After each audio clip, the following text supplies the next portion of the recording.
Hello. Thank you. So I'm very long-winded, and so rather than preamble or tell you my story, I wrote the whole thing in verse, and I'm going to try not to waste any more of your time because it's pretty long. And it's called, so I'm just going to read it. It's called Bipolar Lessons.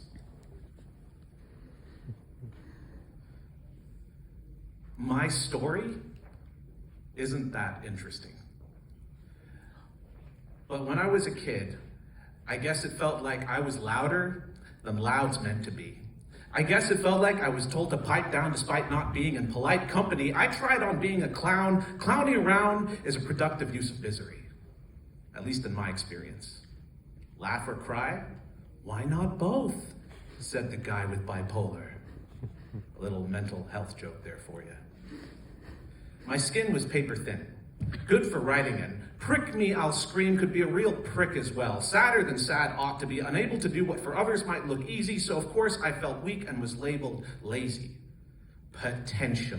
He has potential. That's what they told me. Potential, but lazy. Full of potential energy, like if you wind a spring, pull a thread until it's about to snap.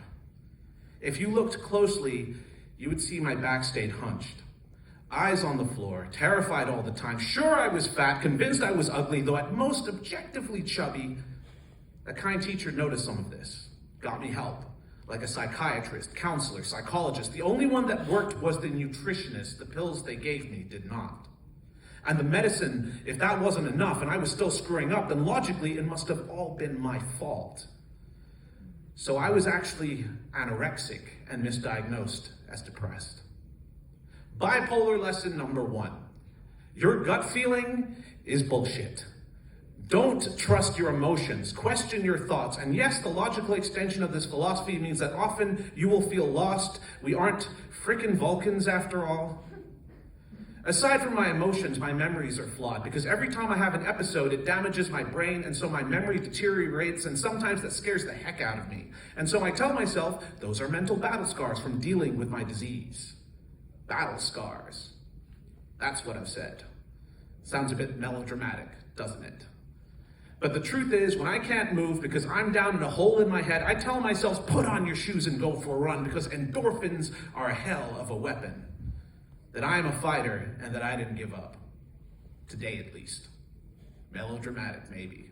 Whatever keeps you moving. Bipolar lesson number 2.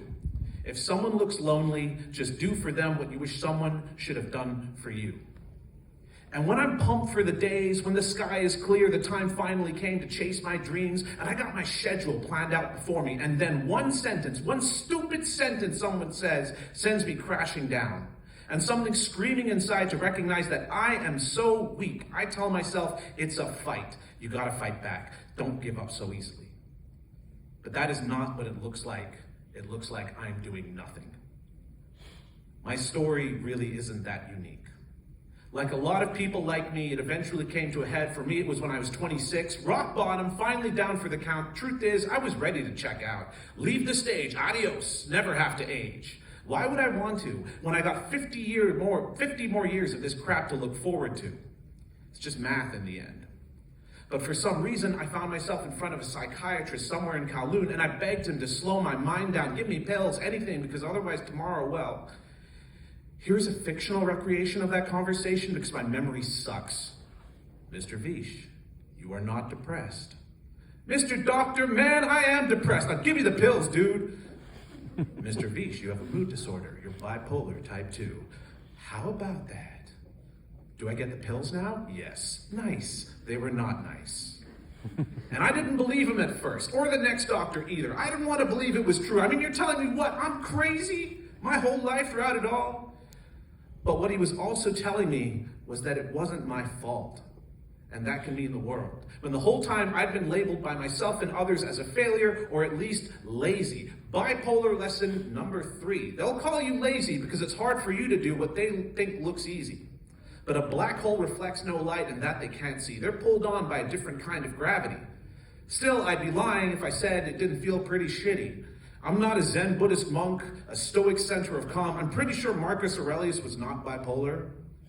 No, we're trigger happy. One word leads to one thought, leads to an emotional extreme. It's all about falling down and yo-yoing back up. Inconsistency, nothing steady or sure, storms that come out of nowhere. So yeah, I tell myself I'm a freaking mind warrior, shooting fireballs out my ass if needed, to deal with what I hear you think.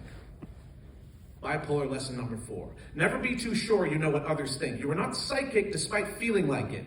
If you were, you would understand that some people, when thinking of you, touch themselves. And ain't that a comfort? Alongside that, I worship at the Temple of Hope. And other people don't understand what it's like to live that kind of life, because this is my life until I die. And it took me a while to accept that, but it's better to accept than deny. Bipolar lesson number 5. You're gonna have to fight because they merely inherited the dark, said Bane to Batman. Whereas you will be trained to recognize the light. So yeah, in my head, I pretend that I'm a fighter and this is a fight. Hell, I could be a Jedi, except they are way too calm, am I right? I don't think they're a bipolar Jedi. What I'm saying is I do whatever it takes to make myself strong. I tell myself that the voices are demons, they aren't who I am, and on a really bad day, I might go online and find the others with bipolar, people I've never met. When everything in my head is telling me I'm a mess, I go online and you know what these strangers said, and I quote, "Fight on. Fight the demons. Keep up the fight," because for some reason we say we are fighting, we never agreed to it. Never had a bipolar world meeting. It would be hard to schedule that considering our mood swings. So I guess I'm not some lone samurai in a dark forest, but a soldier on a battlefield. And one person's comment is a signal flare lighting up and revealing my comrades all over the world before the light fades. Yeah, bipolars are dramatic. Have you got that yet? We got that in spades. So it's a freaking mental war that can go on for days. And your meditation is your katana made out of adamantium. Exercise, your plasma bazooka. Your Green Lantern ring, proper sleep routines. You want to learn psychic martial arts? There are many forms. Panther, i.e. CBT. Crane, that is to say gratitude journaling. Iron Fist, mindfulness practice.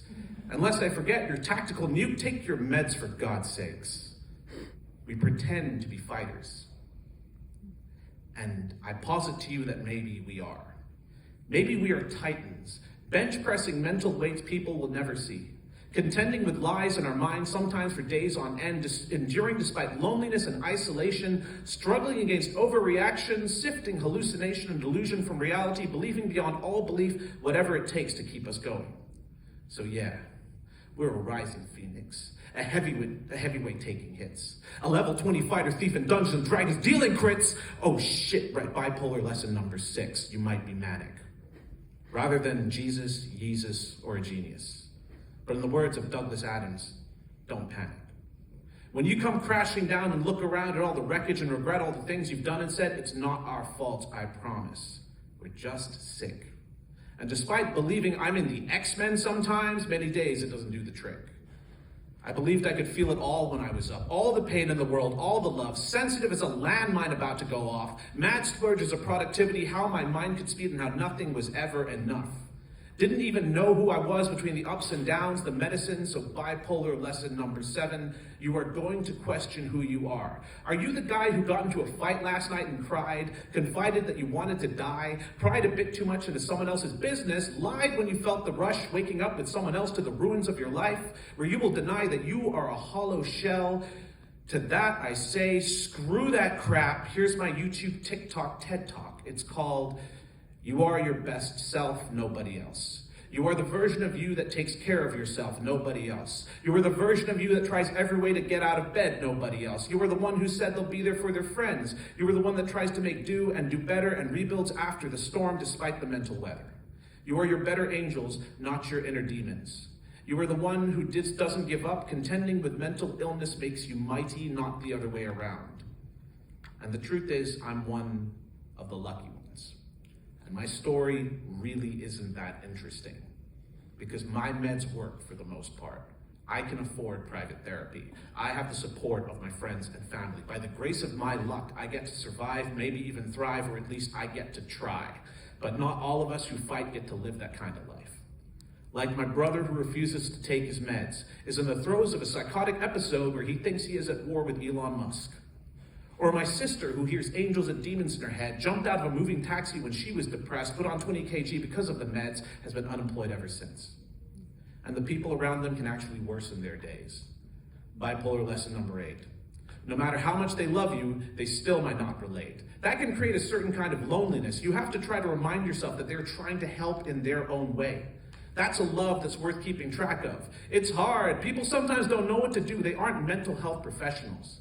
They're just loving you as best they can. You're going to have to be big enough to realize that counts for something and try to explain, try to educate, or just avoid the hell out of them. That's a viable strategy too.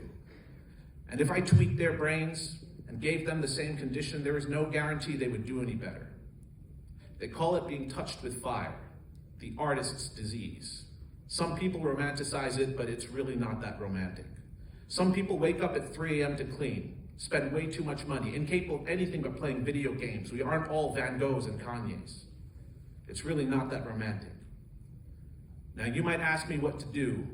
You can't edit my genes, though if you can invent some better meds, by all means, please go ahead. Or maybe a microchip inside my head, whatever, I'll take it. But all I'd ask is for you to stay a while and listen, just as you have been so patient to do this morning. It might sound trite that love, kindness, and empathy matter, that love, kindness, and empathy can save a life, that love is necessary, not just nice.